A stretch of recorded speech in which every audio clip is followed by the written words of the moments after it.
हाँ जी, welcome to Harsh IAS.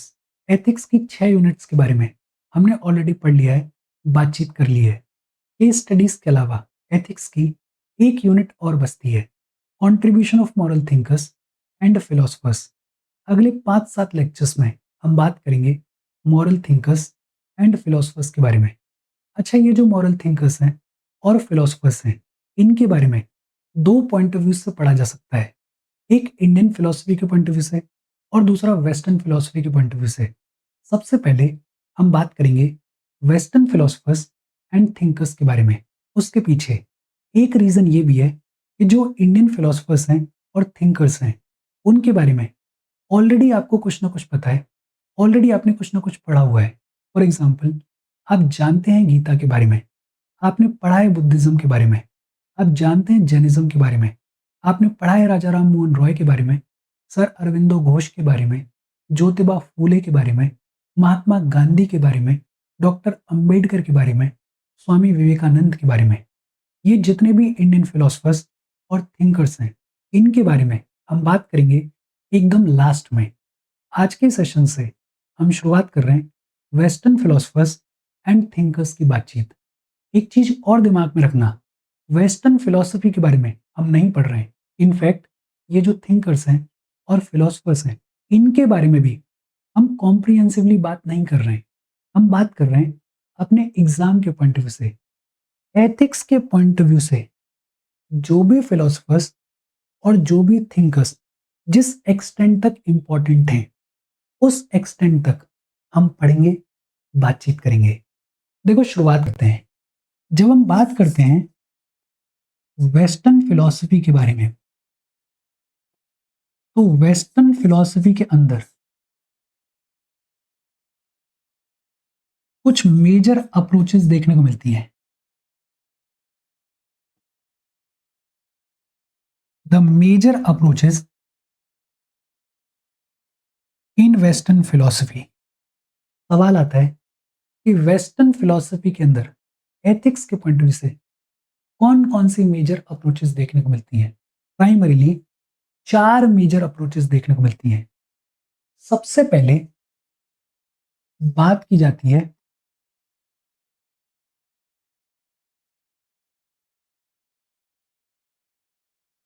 डियोंटोलॉजी के बारे में। डियोंटोलॉजी के बाद बात की जाती है टीलियोलॉजी के बारे में।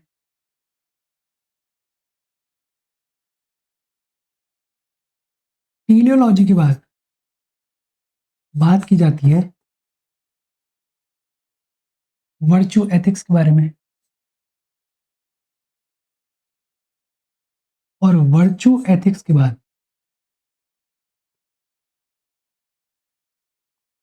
बात की जाती है मेटा एथिक्स के बारे में। बेहद सिंपल।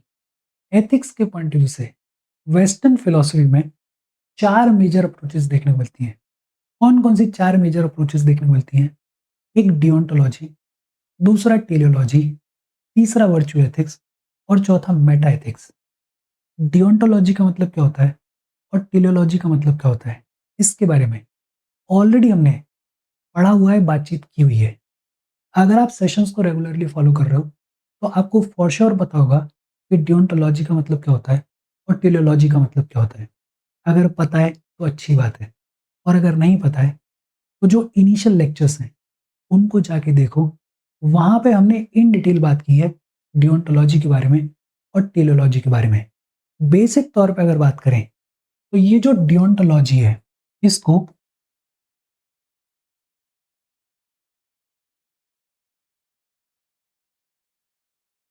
ड्यूटी बेस्ड एथिक्स भी बुलाया जाता है। डियोंटोलॉजी को ड्यूटी बेस्ड एथिक्स भी बुलाया जाता है। ये जो डियोंटोलॉजी वाले लोग होते हैं, इनके लिए द रूल्स आर एब्सोल्यूट। डियोंटोलॉजी वाले लोगों के लिए द रूल्स आर एब्सोल्यूट। मतलब झूठ बोलना अगर पाप है, तो किसी भी सूरत में ये जो डियोंटोलॉजी वाले लोग हैं, इनके लिए झूठ बोलना पाप है। फिर चाहे झूठ बोल के आप किसी की जिंदगी बचा रहे हो, कोई फर्क नहीं पड़ता है। डियोंटोलॉजी वाले लोग क्या कहेंगे? झूठ बोलना पाप है, रूल्स आर एब्सोल्यूट। ये जो डियोंटोलॉजिकल अप्रोच है, इसके तहत हम बात करेंगे कांतियन एथिक्स के बारे में। कांत, जो कि अपने आप में बेहद इंपॉर्टेंट फिलोसोफर हैं, थिंकर हैं, उनके बारे में हम पढ़ेंगे डियोंटोलॉजिकल अप्रोच के तहत। डियोंटोलॉजी के बाद बात होती है टेलियोलॉजी के बारे में। ये जो टेलियोलॉजी है, इसको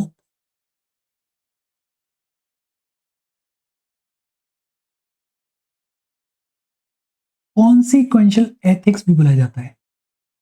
कॉन्सिक्वेंशलिज्म, कॉन्सिक्वेंशियल एथिक्स भी बुलाया जाता है टेलियोलॉजी को।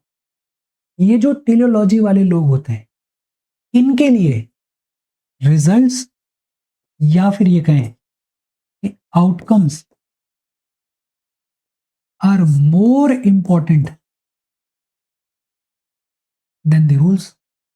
फॉर एग्जाम्पल, झूठ बोल के अगर किसी की जिंदगी बचाई जा सकती है तो कोई दिक्कत वाली बात नहीं है, झूठ बोलो। तो ये जो टेलियोलॉजी वाले लोग हैं, इनके लिए the outcomes are more important than the rules. ये जो टेलियोलॉजिकल अप्रोच है, इसके तहत हम बात करेंगे ईगोइज्म के बारे में। और ईगोइज्म के तहत हम पढ़ेंगे थॉमस हॉब्स के बारे में। ये जो ईगोइज्म है, इसके बाद हम बात करेंगे यूटिलिटेरियनिज्म के बारे में। और ये जो यूटिलिटेरियनिज्म है, इसके तहत हम पढ़ेंगे जेरमी बेंथम के बारे में। हम बात करेंगे जेएस मिल के बारे में। ये जो यूटिलिटेरियनिज्म है, इसके बाद अगर हम चाहेंगे तो बात कर लेंगे हेडोनिज्म के बारे में। हेडोनिज्म के अलावा परफेक्शनिज्म के बारे में। ये जो टेलियोलॉजी है, इसके बाद बात की जाती है वर्च्यू एथिक्स के बारे में। और वर्च्यू एथिक्स के अंदर हम बात करेंगे सोक्रेटिस के बारे में। हम पढ़ेंगे प्लेटो के बारे में। और हम बात करेंगे एरिस्टोटल के बारे में। और शायद आपको पता होगा, ये जो सोक्रेटिस हैं, इनके स्टूडेंट हुआ करते थे प्लेटो। और ये जो प्लेटो हैं, इनके स्टूडेंट हुआ करते थे एरिस्टोटल। और फिर इसके बाद फाइनली ब्रीफ तौर पे हम बात करेंगे मेटा एथिक्स के बारे में। बेहद सिंपल। एथिक्स के पॉइंट ऑफ व्यू से वेस्टर्न फिलोसफी में 4 मेजर अप्रोचेस देखने को मिलती हैं। सबसे पहले बात की जाती है डियोंटोलॉजी के बारे में। ये जो डियोंटोलॉजी है, इसको ड्यूटी बेस्ड एथिक्स भी बुलाया जाता है। डियोंटोलॉजी के तहत रूल्स आर एब्सोल्यूट। ये जो डियोंटोलॉजिकल अप्रोच है, इसके तहत हम बात करेंगे कांतियन एथिक्स के बारे में। दूसरा है टेलियोलॉजी। ये जो टेलियोलॉजी है, इसको कॉन्सिक्वेंशियल एथिक्स भी बुलाया जाता है। ये जो टेलियोलॉजी वाले लोग हैं, इनके लिए outcomes are more important than the rules. ये जो टेलियोलॉजिकल अप्रोच है, इसके तहत हम बात करेंगे हॉब्स के ईगोइज्म के बारे में। हम बात करेंगे यूटिलिटेरियनिज्म के बारे में, जिसके अंदर हम पढ़ेंगे बेंथम के बारे में और बात करेंगे जेएस मिल के बारे में। अगर इच्छा हुई तो हम बात करेंगे हेडोनिज्म के बारे में और हम पढ़ेंगे परफेक्शनिज्म के बारे में। फिर वर्च्यू एथिक्स। वर्च्यू एथिक्स के तहत बात की जाती है सोक्रेटिस के बारे में, प्लेटो के बारे में और एरिस्टोटल के बारे में। आज सबसे पहले हम शुरुआत कर रहे हैं वर्च्यू एथिक्स के साथ में। और हम वर्च्यू एथिक्स के साथ में शुरुआत क्यों कर रहे हैं, उसके पीछे रीजन एकदम सिंपल है। और रीजन क्या है? ये जो वेस्टर्न फिलॉसफी है, इसकी शुरुआत देखने को मिलती है ग्रीक फिलॉसफी के साथ में। और ग्रीक फिलॉसफी में जो सबसे पहले प्रोमिनेंट फिलोसोफर हुए वो थे सोक्रेटिस। हालांकि सोक्रेटिस से पहले भी कुछ फिलोसफर्स देखने को मिले जिनको सोफिस्ट बुलाया जाता था। ये जो सोफिस्ट वाला एरा है इसको बुलाया जाता है प्री सोक्रेटिस एज या फिर एरा। फिर एज ऑफ सोक्रेटिस देखने को मिली। एज ऑफ सोक्रेटिस में हम बात करते हैं सोक्रेटिस के बारे में, प्लेटो के बारे में, एरिस्टोटल के बारे में, कॉन्फिकस के बारे में। और फिर पोस्ट सोक्रेटिस एज देखने को मिलती है जहां पे स्टोइक्स के बारे में पढ़ा जाता है। और इसलिए हम शुरुआत कर रहे हैं वर्चू एथिक्स के साथ। सबसे पहले तो सवाल आता है कि वर्चू एथिक्स में ये जो टर्म है वर्चू, इसका मतलब क्या होता है। देखो सिंपल तौर पे अगर कहें तो the value which is internalised, वो वैल्यू जो कि इंटरनलाइज हो गई, जो कि आपकी पर्सनैलिटी का पार्ट बन गई, उसी को बुलाया जाता है वर्च्यू। फॉर एग्जाम्पल, अगर आप ये कहते हो कि कंपैशन इज माय वर्च्यू, तो आप असेंशियली क्या कह रहे हो कि कंपैशन आपकी पर्सनैलिटी का पार्ट है। और अगर कंपैशन आपकी पर्सनैलिटी का पार्ट है, इसका मतलब क्या है कि अगर कोई भी इंसान, कोई भी जानवर दुख में होगा, दर्द में होगा, पीड़ा में होगा, तो आप एक मिली सेकेंड भी नहीं सोचोगे उसकी मदद करने से पहले। जैसे ही आप देखोगे कि कोई दुखी है, परेशान है, आप उसकी मदद करने के लिए जाओगे, आप उसकी समस्या का समाधान ढूंढने की कोशिश करोगे। देखो काइंडनेस सब में होती है, लेकिन काइंडनेस एक्शंस में आई है जरूरी नहीं है। कोई एक्सीडेंट हुआ, कुछ लोग क्या करेंगे, बस देखेंगे, इग्नोर करेंगे, चले जाएंगे। कुछ लोग क्या करेंगे, हो सकता है 2-4 मिनट के लिए रुक जाएं, वहां पे खड़े हो जाएं, गाड़ी वाड़ी उठवा दें। कुछ लोग क्या कर सकते हैं कि अपना सारा काम छोड़ दें और उस आदमी को हॉस्पिटल देख लेकर जाएं। इन सब में काइंडनेस है। लेकिन अगर आप ये कह रहे हो कि compassion is a virtue for you, तो आप मिली सेकेंड भी नहीं सोचोगे। जैसे ही आपको कोई दिखाई देगा कि परेशान है, आप सीधे मदद करने के लिए पहुंच जाओगे। आपकी पर्सनैलिटी का हिस्सा बन गई वो चीज। तो वो वैल्यूज जो कि इंटरनलाइज हो गई, जो कि आपकी पर्सनैलिटी का पार्ट बन गई, हिस्सा बन गई, उन्हीं को क्या बुलाया जाता है, उन्हीं को वर्च्यू बुलाया जाता है। तो virtue is basically a value which is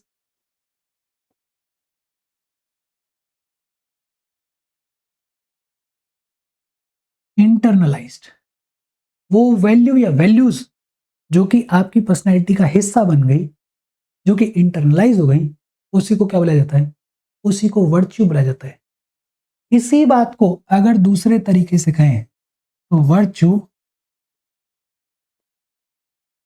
is basically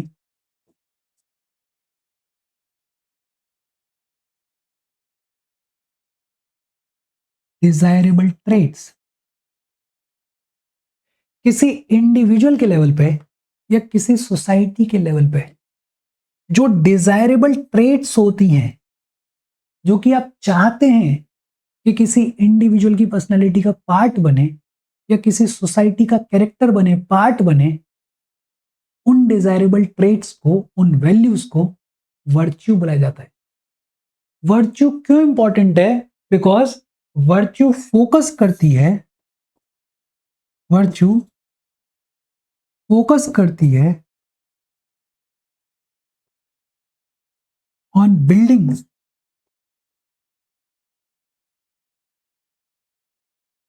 character of the society.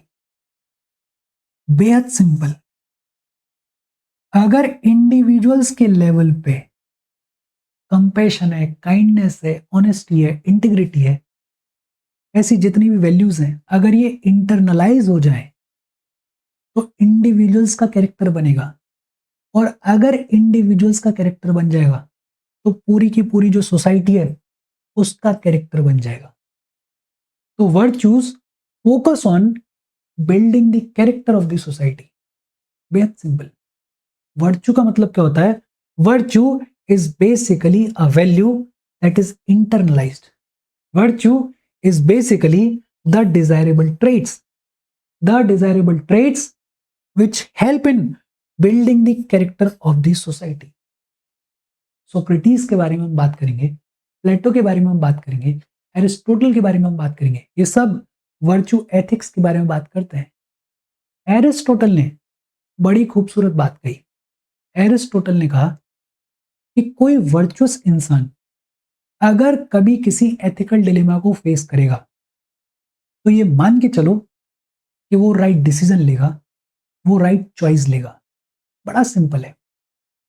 अगर इंटीग्रिटी, ऑनेस्टी, कंपैशन, जस्टिस, ये जितनी भी वैल्यूज हैं, अगर ये सारे वैल्यूज आपके पर्सनैलिटी का हिस्सा बन गए हैं, तो जब भी कभी कोई एथिकल डिलेमा आपके सामने आएगा तो बट ऑब्वियस सी बात है कि आप सही डिसीजन लोगे, आप सही चॉइस लोगे। वर्चू क्या है, होपफुली आपको समझ में आया होगा। और ये जो सोसाइटी का कैरेक्टर बिल्ड किया जाता है, इसी एथिक्स को क्या बुलाया जाता है?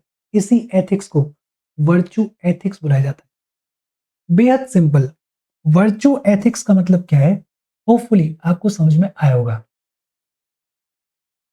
ये जो वर्चू एथिक्स है, इसके तहत सबसे पहले बात की जाती है सोक्रेटिस के बारे में। ये जो सोक्रेटिस है, he was a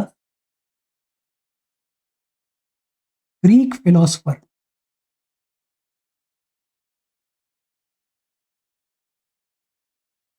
of Athens. Athens, Sparta, ये सिटीज के नाम हुआ करते थे, तब सिटी स्टेट्स हुआ करते थे। तो सोक्रेटिस एथेंस को बिलोंग करते थे। Socrates was a Greek philosopher of Athens. और सोक्रेटिस ने क्या कहा?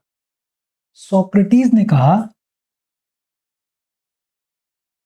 माई फिलोसफी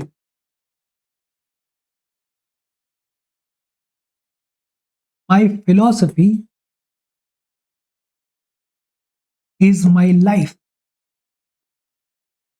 कि जैसे मैं जी रहा हूं, जो मेरा जीवन है, जो मेरी लाइफ है, वही मेरी फिलॉसफी है। ऐसा नहीं है कि मैं कह कुछ और रहा हूं और कर कुछ और रहा हूं। जो मैं कह रहा हूं वही मैं कर रहा हूं। और सोक्रेटिस के लाइफ के बारे में अगर आपने पढ़ा हो तो आपको पता होगा कि इनको जहर दिया गया, हेमलॉक जिसे बुलाया गया। इनको बोला गया था कि शहर छोड़ के चले जाओ और जिंदा रह लो। सोक्रेटिस ने क्या बोला? मैं मरना पसंद करूंगा, because my philosophy is my life. मैं मरना पसंद करूंगा, मैं जहर लेना पसंद करूंगा, लेकिन यहां से जाऊंगा नहीं। देखो सोक्रेटिस क्या कहते थे, देखो सोक्रेटिस को एसेंशियली जहर क्यों दिया गया था? बिकॉज सोक्रेटिस जो है, वो जो स्टेब्लिश ट्रेडिशंस हुआ करते थे, उनको ब्लाइंडली फॉलो नहीं करते थे, उनको क्वेश्चन करते थे। इंक्विजिटिव आदमी थे। जो यूथ थी एथेंस की, उसको मोटिवेट करते थे कि ये जो राजाशाही है, ये जो रिलीजन है, ये जो ट्रेडिशंस हैं, इनको क्वेश्चन करो, सवाल पूछो, इंक्वायरी करो, डिबेट करो, डायलॉग करो, कम्युनिकेशन करो। आंखें बंद करके फॉलो मत करो चीजों को।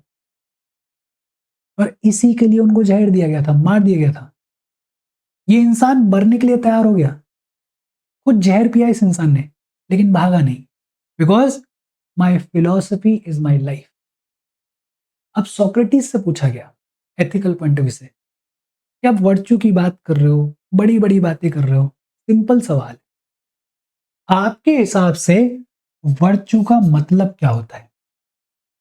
सोक्रेटिस ने एक लाइन में बताया। वर्च्यू क्या है? सोक्रेटिस ने बताया, knowledge is virtue. Full stop, बात खत्म। सोक्रेटिस ने बोला कि नॉलेज इज वर्च्यू। किसी ने पूछ लिया कि चलो ये भी मान लेते हैं, नॉलेज इज वर्च्यू। अब बताओ नॉलेज क्या है? तो सोक्रेटिस ने बताया, नॉलेज क्या है? Knowledge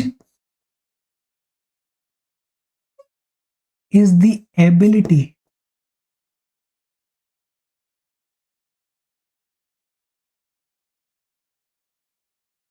to distinguish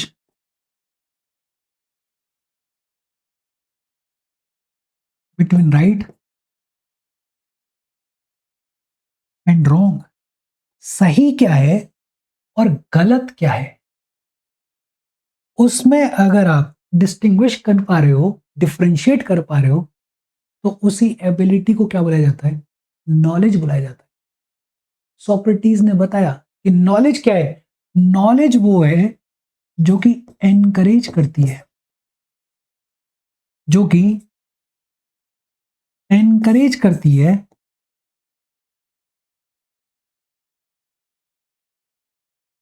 critical thinking को, जो कि एनकरेज करती है अंडरस्टैंडिंग ऑफ द सेल्फ को। नॉलेज क्या है? नॉलेज वो है जो कि एनकरेज करती है क्वेश्चनिंग को, जो कि एनकरेज करती है इंक्वायरी को। नॉलेज क्या है? नॉलेज वो है जो कि एनकरेज करती है डायलॉग को, जो कि एनकरेज करती है कम्युनिकेशन को। सोक्रेटिस सिंपल तौर पे ये कह रहे हैं कि आंखें बंद करके पीछे पीछे मत चलो, आंखें बंद करके आपको जो बताया जा रहा है उसको फॉलो मत करो, उसको मत मानो। क्या सही है, क्या गलत है, क्या अच्छा है, क्या बुरा है, सबको क्वेश्चन करो, सवाल करो, इंक्विजिटिव हो, इंक्वायरी करो, और फिर खुद से समझो कि क्या सही है, क्या गलत है। आंखें बंद करके पीछे पीछे चलने की जरूरत नहीं है। सोक्रेटिस कह रहे हैं नॉलेज इज वर्च्यू। नॉलेज क्या है? Knowledge is the ability to distinguish between what is right and what is wrong. Knowledge क्या है? दो तरीके से आप बोल सकते हो। नॉलेज एनकरेज करती है क्रिटिकल थिंकिंग को, एनकरेज करती है अंडरस्टैंडिंग ऑफ द सेल्फ को, एनकरेज करती है क्वेश्चनिंग को, एनकरेज करती है इंक्वायरी को, एनकरेज करती है डिबेट को, डायलॉग को, कम्युनिकेशन को। या फिर उल्टा बोल लो, अगर आप डायलॉग कर रहे हो, कम्युनिकेशन कर रहे हो, अगर आप इंक्विजिटिव हो, इंक्वायरी कर रहे हो, क्वेश्चन कर रहे हो, अगर आप क्रिटिकल थिंकिंग करते हो, अगर आप सेल्फ के बारे में बेहतर तरीके से समझते हो, तो आप नॉलेजेबल इंसान हो। सोक्रेटिस ने इनफैक्ट यहां तक कह दिया कि वर्चू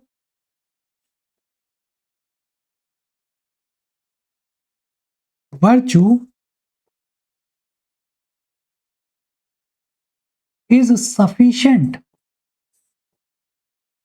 फॉर हैप्पीनेस। हैप्पीनेस कह लो या ब्लिस कह लो, सोक्रेटिस क्या कह रहे हैं कि अगर आपको ब्लिस चाहिए, हैप्पीनेस चाहिए, परमानंद चाहिए, तो वर्च्यू उसके लिए सफिशिएंट है। और वर्च्यू क्या है सोक्रेटिस के अकॉर्डिंग? Knowledge is virtue. तो सोक्रेटिस बेसिकली ये कह रहे हैं कि ज्यादा से ज्यादा नॉलेज गैदर करो, ब्लाइंडली चीजों को फॉलो मत करो, इंक्वायरी करो, क्वेश्चन करो, डिबेट करो, डायलॉग करो, कम्युनिकेशन करो, अपने बारे में जानो, क्रिटिकल थिंकिंग को प्रमोट करो। ग्रीक फिलॉसफी के अंदर ये जो टर्म है हैप्पीनेस, या फिर ये कहें कि ये जो टर्म है ब्लिस, इसके लिए एक वर्ड आम तौर पे देखने को मिलता है, वो वर्ड है यूडेमोनिया। हालांकि ये जो टर्म है इसको प्राइमरीली यूज किया एरिस्टोटल ने, लेकिन इन जनरल हम कह सकते हैं कि ग्रीक फिलॉसफी में हैप्पीनेस के लिए या फिर ब्लिस के लिए जो टर्म देखने को मिलता है वो टर्म है यूडेमोनिया। अच्छा, ये जो सोक्रेटिस है इन्होंने कई सारे फेमस स्टेटमेंट्स दिए, कोट्स दिए, जिनमें से एक बड़ा फेमस कोट है। इन्होंने क्या कहा? इन्होंने कहा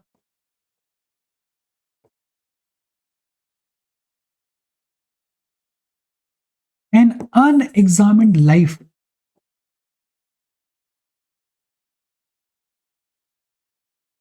इज नॉट वर्थ लिविंग। बेहद सिंपल। अगर आपने इंक्वायरी नहीं की, अगर आप इंक्विजिटिव नहीं हो, अगर आप चीजों को क्वेश्चन नहीं कर रहे हो, अगर आप डायलॉग नहीं करते हो, अगर आपके अंदर क्रिटिकल थिंकिंग नहीं है, अगर आपको सेल्फ के अंडरस्टैंडिंग नहीं है, अगर आपने लाइफ को इंक्वायर नहीं किया है, अगर आपने सिर्फ चीजों को ब्लाइंडली फॉलो किया है, तो ऐसी unexamined life is not worth living. Socrates उस दौर में जी रहे हैं जब राजा और रिलीजन दोनों ही अपनी चीजों को प्रजा के ऊपर थोपते थे और प्रजा उनको आंख बंद करके मानती थी। ऐसे सिनेरियो में सोक्रेटिस उस यूथ को, उस प्रजा को जगाने की कोशिश कर रहे हैं और बता रहे हैं कि भाई ऐसे ब्लाइंडली चीजों को फॉलो मत करो, क्वेश्चन करो, इंक्वायरी करो, इंक्विजिटिव हो, कम्युनिकेशन करो, डायलॉग करो, सेल्फ के बारे में जानो, क्रिटिकल थिंकिंग पे ध्यान दो, एग्जामिन करो लाइफ को। और ये जो स्टेटमेंट है ये आज भी ट्रू है। आप पैदा हुए, सोसाइटी ने आपको कंडीशन कर दिया, बता दिया ये कास्ट है, ये रिलीजन है, ये भगवान है, ये सही है, ये गलत है, ये डूज हैं, ये डोंट्स हैं। आपने आंखें बंद करी और फॉलो करते जा रहे हो। कभी सोचा ही नहीं, कभी पूछा ही नहीं, कभी जानने की कोशिश की नहीं कि ये सही है तो क्यों सही है, ये गलत है तो क्यों गलत है, भगवान अगर ये है तो यही क्यों है और कोई क्यों नहीं है, अगर 10 धर्म है तो 10 धर्मों के अलग अलग भगवान क्यों हैं, मैं इसी धर्म को क्यों मानूं, कास्ट ये जो डिफरेंशिएशन है क्यों है, मैं कैसे अपर कास्ट हो गया, कोई कैसे लोअर कास्ट हो गया, जब एक भगवान है तो सब बराबर क्यों नहीं है। या फिर आपके लेवल पे सोचें, पूरी दुनिया इंजीनियरिंग कर रही थी, आप भी करने आ गए, दुनिया में यूपीएससी की लहर आई, आपने भी तैयारी करना शुरू कर दिया, कभी पूछा ही नहीं क्यों करनी है इंजीनियरिंग, क्यों करना है यूपीएससी। अंदर से आवाज आ रही है कि मुझे तो गिटार बजाना है, मुझे तो ट्रेवलर बनना है, लेकिन चार लोग क्या कहेंगे, उन चार लोगों के चक्कर में, फैमिली के प्रेशर के चक्कर में कर रहे हैं इंजीनियरिंग, कर रहे हैं यूपीएससी, ना तो इधर के रह रहे ना उधर के रह रहे। तो सोक्रेटिस कह रहे हैं an unexamined life is not worth living. और बड़ा सही स्टेटमेंट है। लोगों ने कहा ठीक है भाई साहब, आपकी बात मान ली, तो ये बताओ कि वो लाइफ कौन सी है जो कि वर्थ लिविंग है, या फिर ये बताओ कि लाइफ का पर्पस क्या है। तो सोक्रेटिस ने कहा कि लाइफ का पर्पस है टू अटेन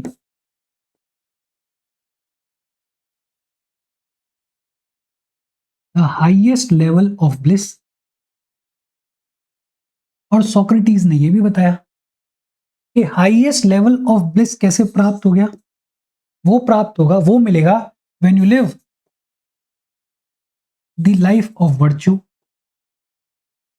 और सोक्रेटिस ने बता दिया है वर्च्यू क्या है, नॉलेज। तो सोक्रेटिस सीधे सीधे ये कह रहे हैं कि भाई साहब नॉलेज गैदर करो, क्रिटिकल थिंकिंग डेवलप करो, सेल्फ के बारे में जानो, डायलॉग करो, डिबेट करो, कम्युनिकेट करो, इंक्वायर करो, इंक्विजिटिव बनो, क्वेश्चन करो। Knowledge is virtue. और जब आप लाइफ ऑफ वर्च्यू जीते हो तो आपको हाईएस्ट लेवल ऑफ ब्लिस मिलता है। ब्लिस के लिए ग्रीक फिलॉसफी में टर्म क्या यूज किया जाता है, यूडेमोनिया। बेहद सिंपल। अब हमारे एग्जाम के पॉइंट ऑफ व्यू से सोक्रेटिस के बारे में इतना इनफ है, लेकिन एक काम और करना, गूगल पे जाना और डालना सोक्रेटिस के फेमस कोट्स कौन कौन से हैं। बहुत सारे कोट्स आएंगे, उनको एक बार पढ़ लेना, उनको एक बार देख लेना। जैसे सोक्रेटिस ने कहा there is only one good which is knowledge and only one evil which is ignorance.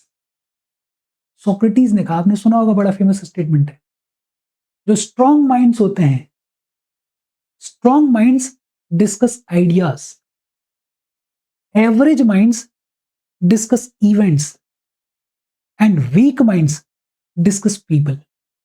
Socrates का स्टेटमेंट है। सोक्रेटिस ने कहा, I cannot teach anybody anything but I can make them think. अगर आप philosophy के बारे में थोड़ा बहुत भी जानते हो तो सोक्रेटिस से पहले सोफिस्ट देखने को मिलते थे। वो जो सोफिस्ट हुआ करते थे वो नॉलेज के बारे में बात करते थे फैक्ट्स के पॉइंट ऑफ व्यू से कि ये फैक्ट्स हैं, यही नॉलेज है। सोक्रेटिस क्या कह रहे थे कि फैक्ट्स नॉलेज नहीं होते हैं, सोचने की ability, critical thinking, inquiry, questioning, वो नॉलेज है। और सोक्रेटिस कहते थे कि मैं किसी को पढ़ना नहीं सिखा सकता हूं, मैं सोचना सिखा सकता हूं। सोक्रेटिस कहते थे कि नॉलेज तो सबके अंदर है, टीचर का रोल है कि उस नॉलेज को कैसे जगाया जाए, कैसे इंसान को गाइड किया जाए। तो ऐसे बहुत सारे कोट्स आपको देखने को मिलेंगे जो कि सोक्रेटिस से रिलेटेड है। उन कोट्स को एक बार गूगल करके देख लेना। दो तीन तो मैंने ही बोल दिए हैं, बाकी और भी देख लेना, अच्छा रहेगा। देखो, बेहद सिंपल। सोक्रेटिस को एक बार फिर से रिवाइज करते हैं। ये तो हमने देख ही लिया। सोक्रेटिस क्या कह रहे हैं? सोक्रेटिस कह रहे हैं नॉलेज इज वर्च्यू। नॉलेज क्या है? Ability to distinguish between right and wrong. Knowledge क्या है? वो जो कि एनकरेज करती है क्रिटिकल थिंकिंग को, जो कि एनकरेज करती है अंडरस्टैंडिंग ऑफ द सेल्फ को, जो कि एनकरेज करती है क्वेश्चनिंग को, जो कि एनकरेज करती है इंक्वायरी को, जो कि एनकरेज करती है डायलॉग को, जो कि एनकरेज करती है कम्युनिकेशन को। सोक्रेटिस कह रहे हैं virtue is sufficient for happiness और ब्लिस। हैप्पीनेस और ब्लिस के लिए ग्रीक फिलोसफी में टर्म यूज होता है यूडेमोनिया। और सोक्रेटिस का एक फेमस स्टेटमेंट है, an unexamined life is not worth living. Socrates से पूछा गया कि लाइफ का पर्पस क्या है? उन्होंने बताया कि देखो, लाइफ का पर्पस है to attain the highest level of bliss.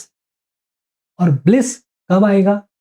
तब आएगा जब आप लाइफ ऑफ वर्च्यू जीते हो। और वर्च्यू क्या है? नॉलेज है। अच्छा, सोक्रेटिस ने बात की एक वर्च्यू के बारे में, और वो वर्च्यू कौन सी है? वो वर्च्यू है नॉलेज। सोक्रेटिस के स्टूडेंट थे प्लेटो। फिर आए प्लेटो। प्लेटो भी कुछ कुछ सोक्रेटिस की ही लाइंस पे बात करेंगे। लेकिन प्लेटो से जब पूछा गया कि बताओ भाई वर्च्यू का मतलब क्या है, तो प्लेटो ने बात की फोर कार्डिनल वर्च्यूज के बारे में। वेस्टर्न फिलोसफी में यही चार कार्डिनल वर्च्यूज देखने को मिलती है। प्लेटो ने कौन कौन सी चार कार्डिनल वर्च्यूज के बारे में बात की? प्लेटो ने सबसे पहले बात की कि देखो, एक तो सबसे इंपॉर्टेंट क्या है? विजडम। इनसे पूछा गया कि भाई साहब विजडम का मतलब क्या होता है? तो इन्होंने बताया wisdom is the ability, ability लिख लेते हैं, wisdom is the ability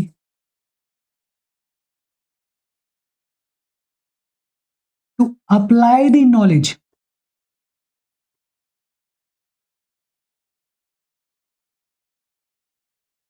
in right direction. Plato क्या कह रहे हैं कि wisdom is the ability to apply the knowledge in the right direction. भाई नॉलेज तो उसामा बिन लादेन के पास में भी थी, पढ़ा लिखा आदमी था, लेकिन उस नॉलेज को राइट डायरेक्शन में कैसे अप्लाई करना है वो उसको नहीं आता था।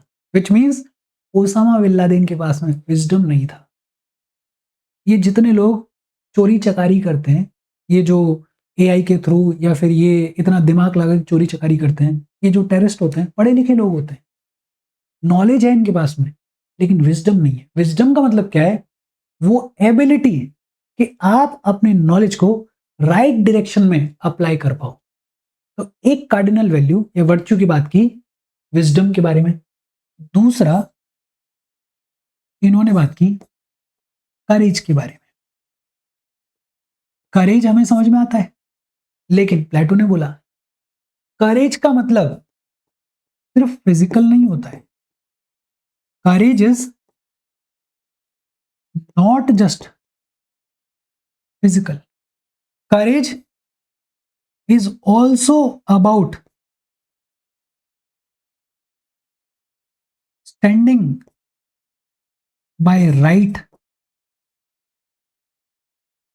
On mental and emotional level. Courage का मतलब सिर्फ इतना नहीं है कि आप फिजिकल लेवल पे करेजियस हो, आपको डर नहीं लगता, लड़ने के लिए तैयार हो, सांप आ गया पकड़ने को तैयार हो। करेज का मतलब ये भी है कि अगर सोसाइटी में कुछ गलत हो रहा है तो आप उसके अगेंस्ट में खड़े हुए हो, मेंटली आप लड़ाई लड़ने को तैयार हो, आप सब कुछ झेलने को तैयार हो उस सच के साथ में खड़े होने के लिए। तो दूसरा, बात की गई करेज के बारे में। फिर करेज के बाद तीसरा प्लेटो ने बात की टेम्परेंस के बारे में। और टेम्परेंस का मतलब क्या है? टेम्परेंस का मतलब है बीइंग बैलेंस्ड। टेम्परेंस का मतलब है बीइंग रैशनल। टेम्परेंस का मतलब है being able to self regulate. Self regulate what? Self regulate your thoughts, self regulate your feelings, self regulate your actions. Plato क्या कह रहे हैं? गुस्सा सबको आता है, लेकिन इसका मतलब ये थोड़ी है कि आप पागल हो जाओगे। टेम्परेंस होना चाहिए। आप अपने थॉट्स को, फीलिंग्स को, इमोशंस को, एक्शंस को सेल्फ रेगुलेट कर पाओ, वो है टेम्परेंस। और चौथा, जो सबसे इंपॉर्टेंट वर्च्यू है प्लेटो के लिए, वो है justice. Justice is the main virtue. Plato के according justice is the main virtue. और प्लेटो ने थ्योरी ऑफ जस्टिस की बात की दो लेवल्स पे। एक इंडिविजुअल लेवल पे, थ्योरी ऑफ जस्टिस की बात की दो लेवल्स पे, एक इंडिविजुअल लेवल पे और दूसरा स्टेट के लेवल पे। इंडिविजुअल लेवल पे प्लेटो क्या कह रहे हैं? इंडिविजुअल लेवल पे प्लेटो ये कह रहे हैं कि कोई भी इंडिविजुअल है, उसका जो सोल होता है उसके तीन एस्पेक्ट्स होते हैं। एक second, there are three aspects of the soul. इंसान के अंदर जो सोल है, जो आत्मा है, उसके तीन एस्पेक्ट्स हैं। कौन कौन से तीन एस्पेक्ट्स हैं? एक है रीजन, दूसरा है स्पिरिट और तीसरा है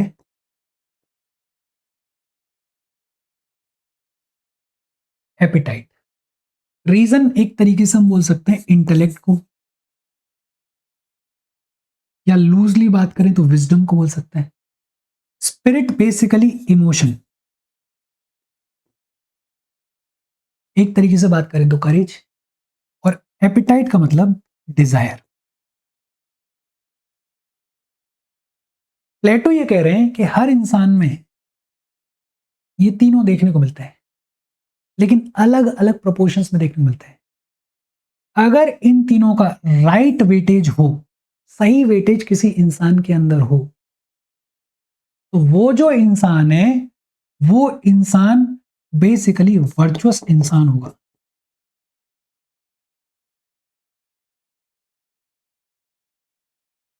ये तीनों चीजें बैलेंस में होनी चाहिए। प्लेटो ने क्या बोला कि अगर कोई ऐसा इंसान है, या फिर ये कहें कि प्लेटो के अकॉर्डिंग वाइज इंसान वो है जो कि अपने इमोशंस को रेगुलेट करके वो कर पाता है जो कि उसकी इंटेलेक्चुअल वैल्यू को बढ़ाता है। वाइज इंसान वो होगा। अनवाइज इंसान वो होगा जो कि अपने एपिटाइट, अपने डिजायर्स के चलते अपनी इंटेलेक्चुअल वैल्यू को भूल जाएगा, उस पर ध्यान ही नहीं देगा। बड़ा सिंपल है। अगर कोई अपने इमोशंस को रेगुलेट करके सही रास्ते पे चल पा रहा है, सही डिसीजंस ले पा रहा है, सही काम कर पा रहा है, तो वाइज इंसान है। और अगर कोई इंसान अपने डिजायर्स के चलते, डिजायर्स से ही ड्रिवन है, सब कुछ डिजायर्स के अकॉर्डिंग ही करता है, कि खाने की इच्छा हो रही है रसगुल्ले, तो चाहे मौत आ जाए खाते जाएंगे, चाहे कितना भी नुकसान करे शुगर खाते जाएंगे, ऐसा इंसान अनवाइज इंसान होता है।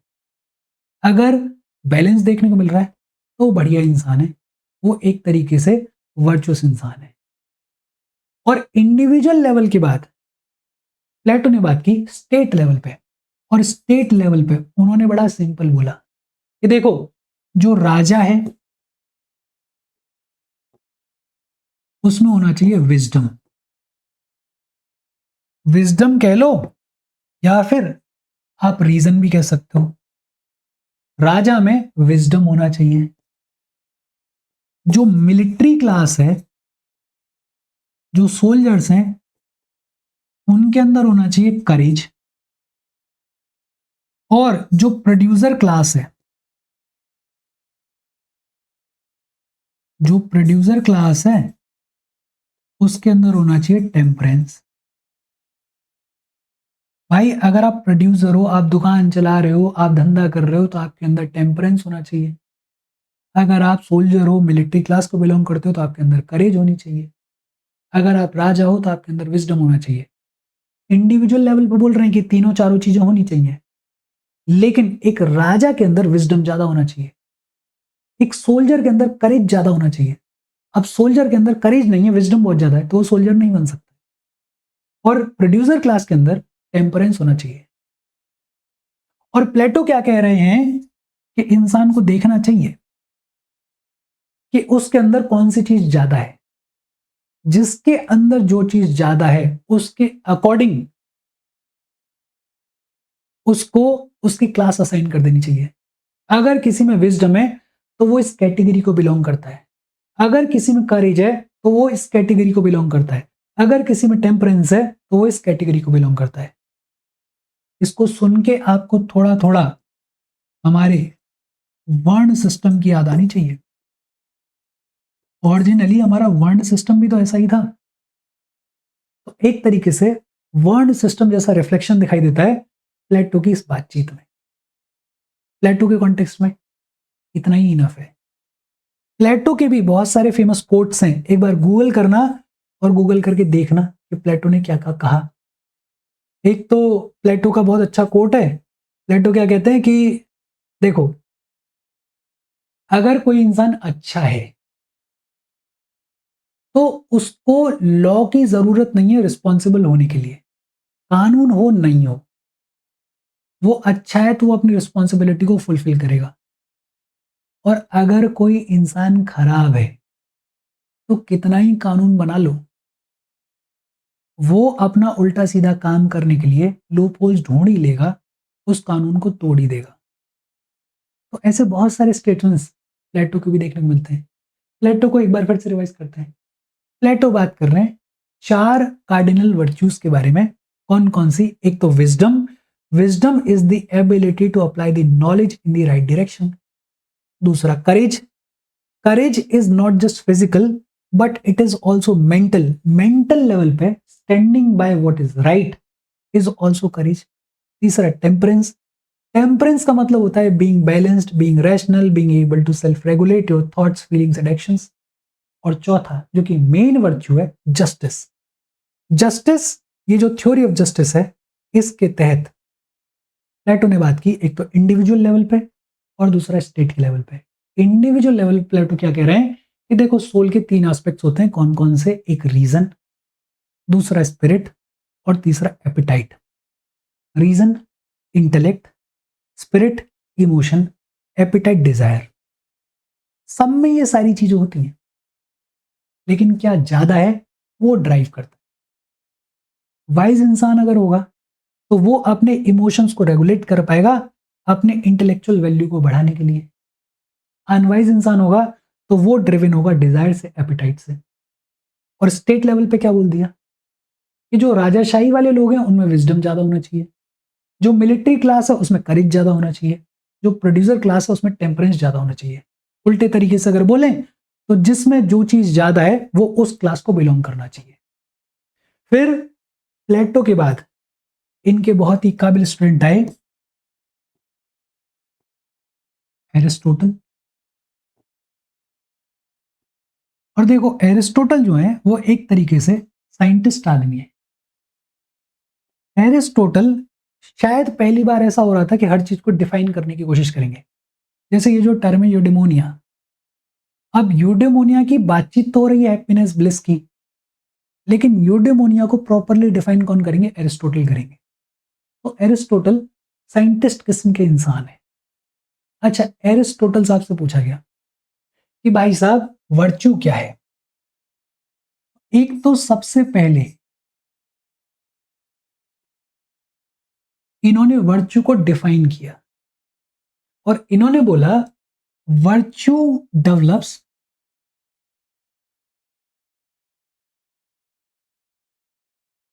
एज अ रिजल्ट ऑफ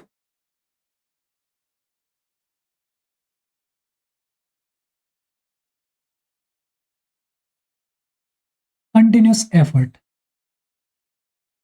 ऐसा नहीं है कि कोई वैल्यू एक दिन में या एक मिनट में इंटरनलाइज हो जाती है, आपकी पर्सनैलिटी का पार्ट बन जाती है। उसके लिए कंटिन्यूस रिगरस एफर्ट देखने को मिलता है। कंटिन्यूसली लगातार जब आप मेहनत करते हो, एफर्ट करते हो, तब जाके कोई वैल्यू आपकी पर्सनैलिटी का हिस्सा बनती है, वर्च्यू में कन्वर्ट होती है। और इन्होंने बोला वर्च्यू रिफ्लेक्ट होती है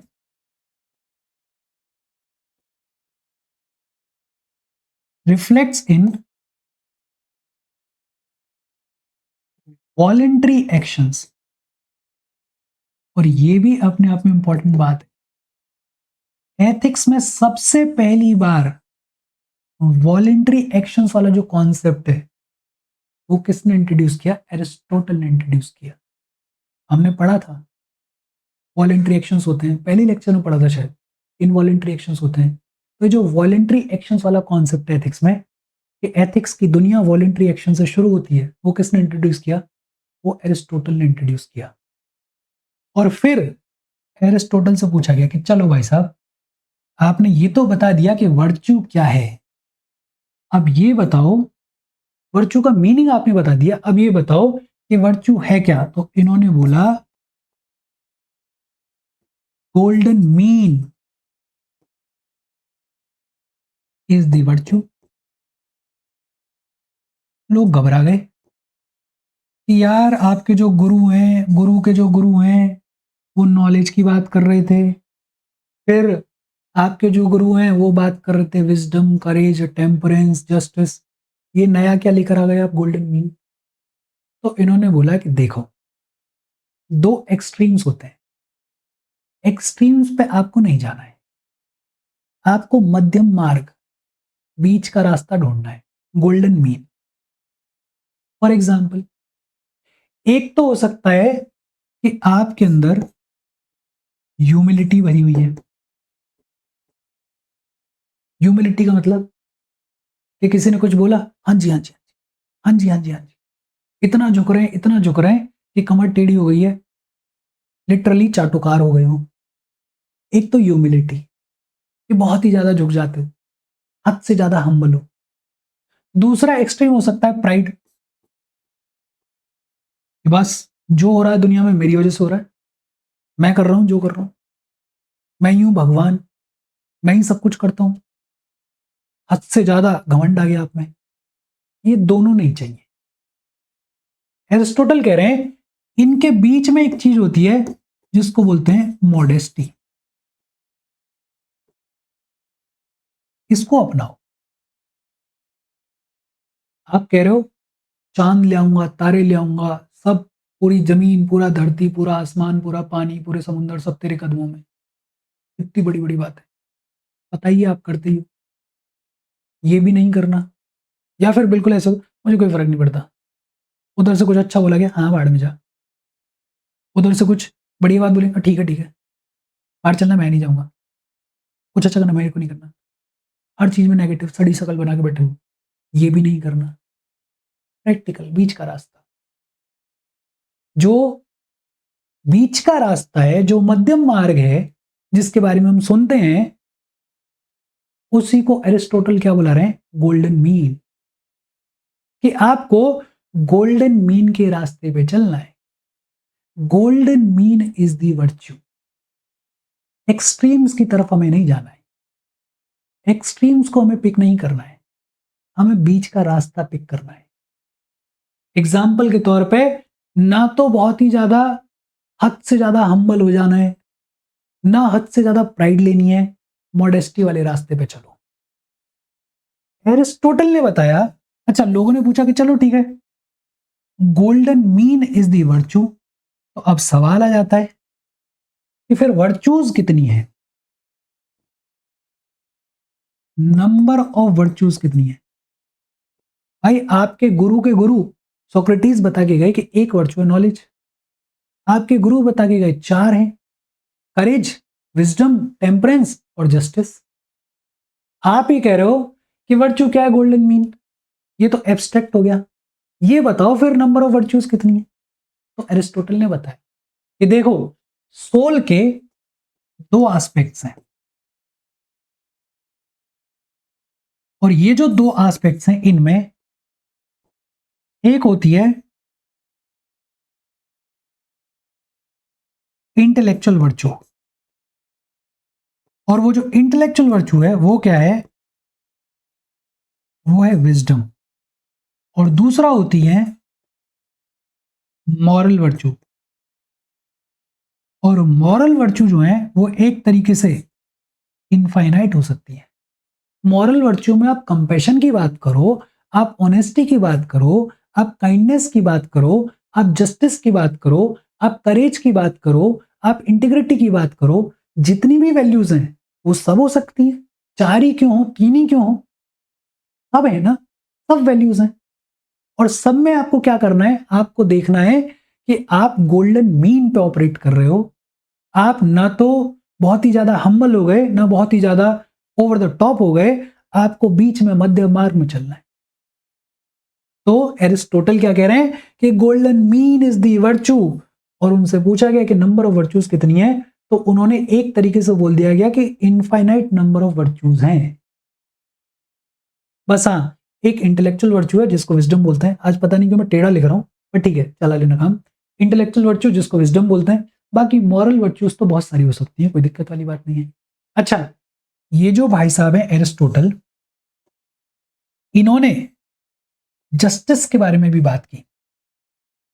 इन्होंने जस्टिस के बारे में भी बात की। और एरिस्टोटल ने जस्टिस को लेके क्या कहा? बड़ा सिंपल, इक्वल्स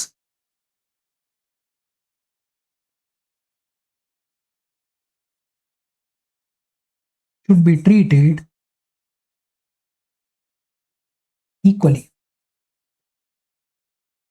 हमारे कॉन्स्टिट्यूशन में भी हम पढ़ते हैं, equal should be treated equally, like should be treated alike. बेहद simple.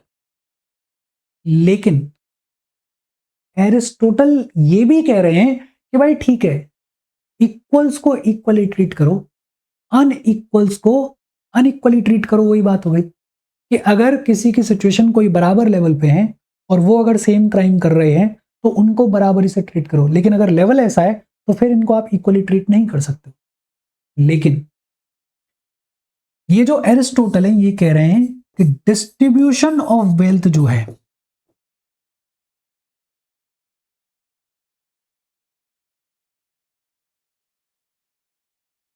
It should be directly proportional to the merit.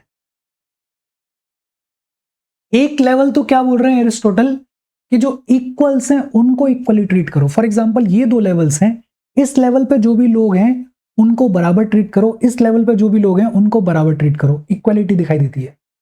लेकिन दूसरा क्या कह रहे हैं कि जो वेल्थ का डिस्ट्रीब्यूशन है वो मेरिट के बेस पर होना चाहिए। अगर यहां जो लोग हैं उनमें मेरिट ज्यादा है तो उनको ज्यादा वेल्थ दो, अगर यहां जो लोग हैं उनके पास में मेरिट ज्यादा है तो उनको ज्यादा वेल्थ दो। इन दोनों को बराबर लाने की बात नहीं कर रहे। वो क्या कह रहे हैं कि डिस्ट्रीब्यूशन ऑफ वेल्थ मेरिट के बेस पे होना चाहिए, लेकिन हाँ डिफरेंट लेवल्स पे जो लोग हैं उनमें देखो कि equal should be treated equally.